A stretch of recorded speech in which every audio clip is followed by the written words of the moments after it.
నమస్తే. నేను మీ మాధురి. ఈరోజు మనతో పాటు స్టూడియోలో ఉన్నారు శారద గారు. హలో శారద గారు. శారద గారు, మనకి చాలా వరకు రిక్వెస్ట్‌లొస్తున్నాయి. మంచి మంచి టెక్నిక్స్ జాబ్ కోసం కానీ, మనీ అబండెన్స్ కోసం కానీ, ఇలాంటి టెక్నిక్స్ కావాలి అని. సో, అలాంటి టెక్నిక్స్‌లో మీరు ఈరోజు ఏ టెక్నిక్ చూపించబోతున్నారు? దేనికోసం చూపించబోతున్నారు? ఇది మెయిన్ ఇంపార్టెంట్. చాలా మనకొక 10 కాల్‌ని బట్టి ప్రాబ్లమ్‌గా తీసుకుంటున్నాం కదా మేడం. హ్మ్. మనకి 10 కాల్స్ వచ్చాయి. ఆ 10 కాల్‌లో నుంచి మెయిన్‌గా అడిగిన క్వెషన్స్ ఏవో వాటిని బట్టి అందరికీ రీచ్ అయ్యేలాగా నేను ఇది చెప్తాను. ఒకరు అడిగారు మనకి జాబ్ పాయింట్ ఆఫ్ వ్యూలో. హ్మ్. జాబ్ పాయింట్‌లో ఏదైనా రెమెడీస్ ఉంటే చెప్పండి మేడం. చాలా డబ్బులు ఖర్చు పెట్టుకున్నాము వాటికి వీటికి అని. మీదేదైనా సింపుల్ టెక్నిక్ ఏదైనా ఉంటే చెప్పండి అని చెప్పారు.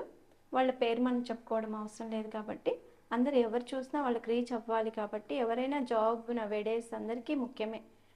కాబట్టి ఎవరు చూసినా కూడా పిల్లలు స్టూడెంట్స్ ఎక్కువ ఖర్చు పెట్టుకొని వాళ్ళు రెమెడీస్ చేసుకోలేరు.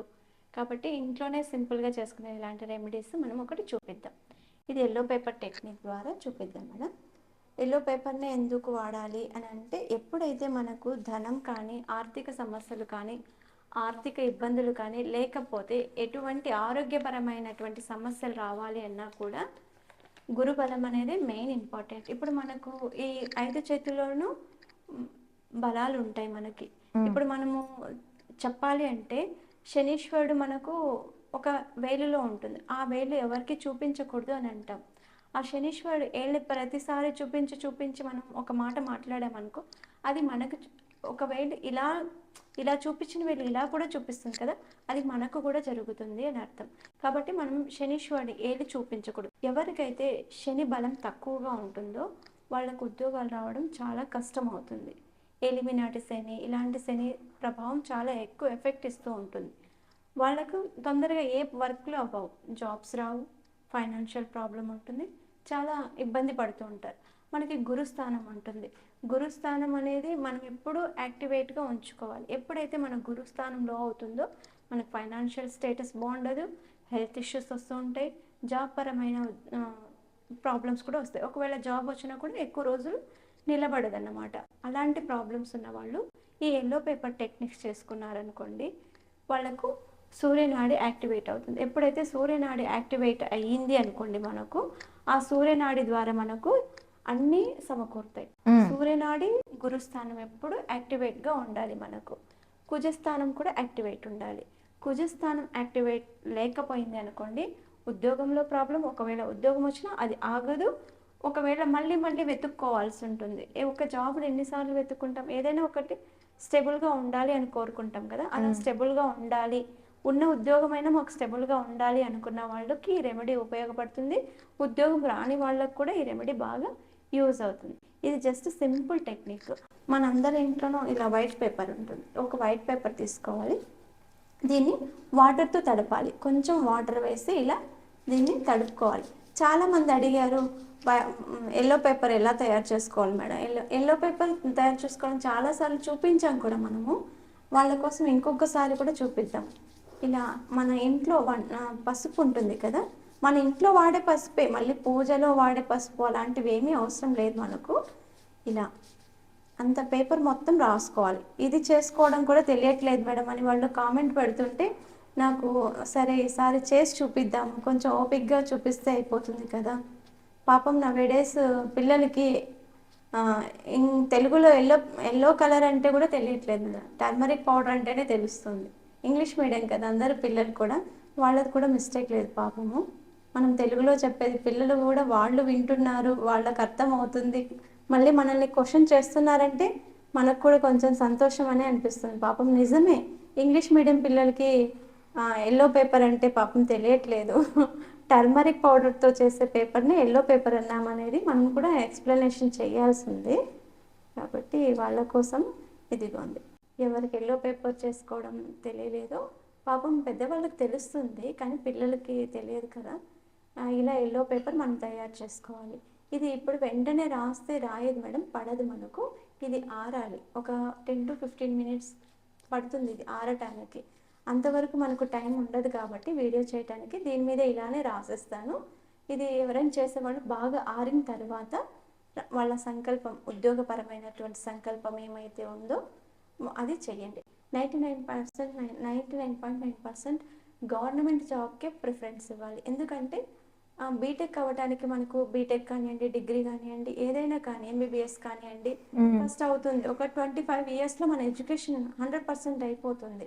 అవును. 25 అప్పుడు మనం ఎక్కువ ఏం చేస్తామంటే టైం పాస్ చేసి గవర్నమెంట్ జాబ్స్ నోటిఫికేషన్స్ వస్తూనే ఉంటాయి.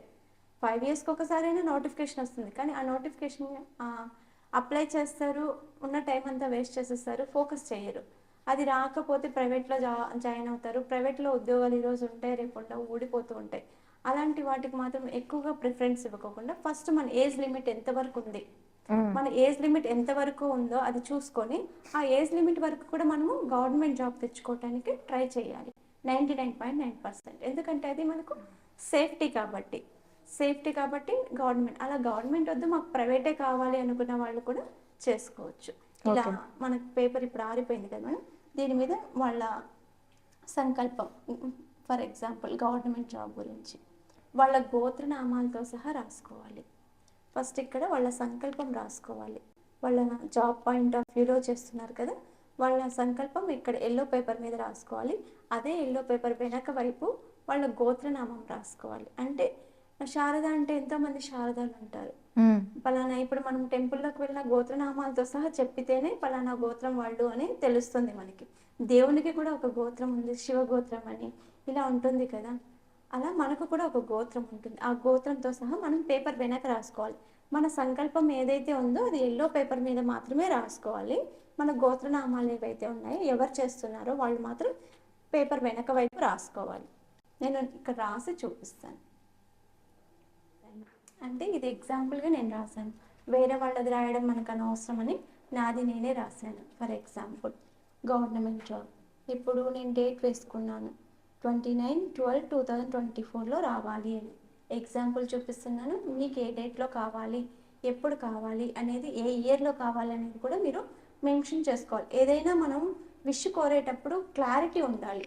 క్లారిటీ లేకపోతే ఏది జరగదు. ఫస్ట్ మనకు క్లారిటీ ఉండాలి. ఫర్ ఎగ్జాంపుల్ మీరు ఏం చేస్తున్నారు, ఇప్పుడు భగవంతుడు మనకు పరోక్షం అయితే మనం చెప్పడానికి ఒక రీజన్ ఉండాలి. రీజన్ ఉంటేనే కదా, ఇది ఒక జాబ్ కావాలంటే దాన్ని ఎలా నిలబెట్టుకోవాలనేది కూడా మన చేతన కావాలి. జాబ్ వస్తుంది, దాన్ని నిలబెట్టుకునే కెపాసిటీ కూడా మనకు ఉండాలి. కాబట్టి మనకు ఫస్ట్ క్లారిటీ ఉండాలి. ఏ జాబ్ కావాలి, ఎలాంటి జాబ్ కావాలి, నేను దేంట్లో అయితే సెట్ అవుతాను. ఒకవేళ గవర్నమెంట్ జాబ్ అయితే నాకు సేఫ్టీ కాబట్టి, సెక్యూర్ కాబట్టి నేను గవర్నమెంట్ జాబ్ కోరుకుంటాను. కొంతమందికి ప్రైవేట్ జాబ్ చేయాలి, అందులో ఇన్కమ్ బాగుంటుంది, గవర్నమెంట్లో అయితే ఇన్కమ్ ఉండదని ఆలోచన చేసే వాళ్ళు కూడా ఉండొచ్చు మేబీ. అలాంటి వాళ్ళు వాళ్ళ విషయం బట్టి వాళ్ళు రాసుకోవచ్చు. ఇప్పుడు వేరే వాళ్ళు గోత్రనామాలు రాయడం ఇష్టం లేక నా గోత్రనామమే నేను రాసుకున్నాను. మీ గోత్రనామం ఏదైతే ఉందో ఆ గోత్రనామం మీరు రాసుకోండి. ఇలా రాసుకున్న తర్వాత ఈ పేపర్ని మీరు ప్రతిరోజు ఒక పేపర్ రాయాలి. ఇది 45 డేస్ దాకా చెయ్యాలి. ఏదైనా ఈ రోజే చేసేసాను ఇప్పుడే జరిగిపోవాలంటే ఎప్పుడు జరగదు, ఏ విషయంలోనూ జరగదు. అది ఊరికి టెక్నిక్ చెప్పాం కదా, చేసాం కదా అని అనుకుంటే కాదు. ఫస్ట్ మీరు చదవాలి, బాగా చదవాలి. చదువుకుంటూ మీరు 95% మనకు హార్డ్ వర్క్ ఉండాలి. Hard work in the sense ఏదో కష్టపడి కాదు, హార్డ్ వర్క్ ఎంత ఉంటుందో స్మార్ట్ వర్క్ కూడా అంతే ఉండాలి. దానికి ఈ రెమెడీ కూడా చేయొచ్చు. చేస్తే కనుక మీకు కొంచెం లక్ కలిసి వస్తుంది. ఏ కారణాల చేత అంటే మనం ఏదైతే తలుస్తూ ఉంటామో అది మన దగ్గరకు వచ్చేస్తుంది.